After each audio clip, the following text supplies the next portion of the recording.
Nadreen, आज मैं आपको बताऊंगा कि प्रिंटर्स में इस्तेमाल होने वाला ये जो पेपर है इसे A4 क्यों कहते हैं। प्रिंटर में इस्तेमाल होने वाले आम पेपर के साइज को A4 कहा जाता है। ये क्यों कहा जाता है आज मैं आपको बताऊंगा। नादरीन, इंटरनेशनल स्टैंडर्ड के मुताबिक सबसे बड़ा जो पेपर साइज है दुनिया में वो ये कहलाता है, इसे कहते हैं A0। इसका साइज 33.1 इंच ज़रब 46.8 इंच होता है। इसे A0 कहते हैं। इसे एक मरतबा वन टाइम फोल्ड करें तो ये A1 है। इसे 2 टाइम फोल्ड करें तो ये साइज A2 बन जाता है।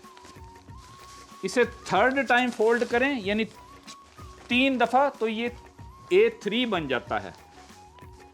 और इसे 4th टाइम, चौथी मरतबा फोल्ड करें, 4 टाइम फोल्ड हो गया तो A4 हुआ। ये जो प्रिंटर में इस्तेमाल होता है A4 साइज, ये A4 साइज बन गया। यानी पेपर का जो सबसे बड़ा साइज था A0, उसको जब 4 मरतबा फोल्ड किया गया तो A4 बन गया। A4 का मतलब ही है कि सबसे बड़े पेपर को 4 टाइम फोल्ड किया गया था। तो यही प्रिंटिंग में इस्तेमाल होता है।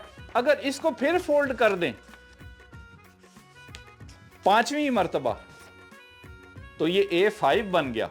और अगर इसे फिर फोल्ड कर दें तो ये साइज A6 बन गया 6ठी मरतबा। और अगर इसे 7वीं मरतबा फोल्ड कर दें तो A7 साइज बन जाएगा।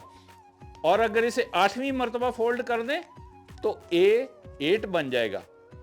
यानी दुनिया में जो सबसे बड़ा पेपर है A0, उसको जितनी मरतबा फोल्ड करते जाएं पेपर का साइज वही कहलाएगा। ये प्रिंटिंग का पेपर है। और यार किधर चला गया? अच्छा, वो तो मेरे हाथ में है। ठहर जा।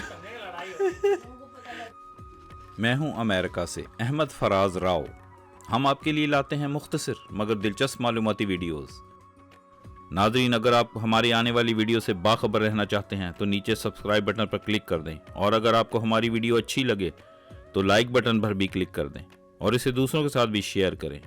शुक्रिया।